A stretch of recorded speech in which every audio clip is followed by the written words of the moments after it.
Beredar sebuah video perseteruan antara pelajar SMA dengan pengguna motor lain yang terjadi di pinggir jalan.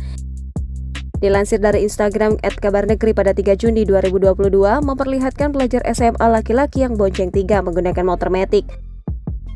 Tampak suasana jalan sedang ramai oleh berbagai kendaraan dan ketiga pelajar itu diketahui masih mengenakan seragam sekolah. Dalam keterangan unggahan menyebutkan perseteruan antar sesama pengendara motor ini diduga karena ketiga pelajar mengendarai motor secara ugal-ugalan. Bahkan diketahui ketiganya sama sekali tidak memakai helm saat berkendara dan itu dapat membahayakan mereka juga pengendara lainnya. Terlihat pengendara lain yang geram dengan ulah mereka meminta berhenti dan sontak adu mulut pun tak dapat dihindarkan.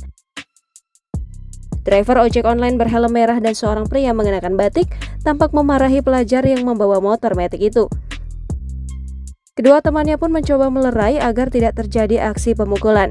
Namun ternyata dua pria yang sudah kesal dengan pelajar itu berusaha memukul dan membawanya ke polsek.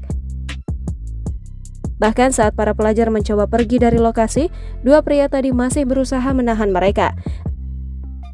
Akhirnya, motor metik berplat F5332WAL itu terjatuh tersungkur di jalan dan pelajar tadi diamankan ke pinggir jalan. Perseteruan antar sesama pengendara ini terjadi di Jalan Raya Bandung Cianjur sekitar pukul 13.40 waktu Indonesia Barat. Video yang diketahui berasal dari akun Facebook Muhammad Bintang Al-Ghazali ini pun viral di media sosial. Jangan lupa subscribe, share, komen, dan like ya!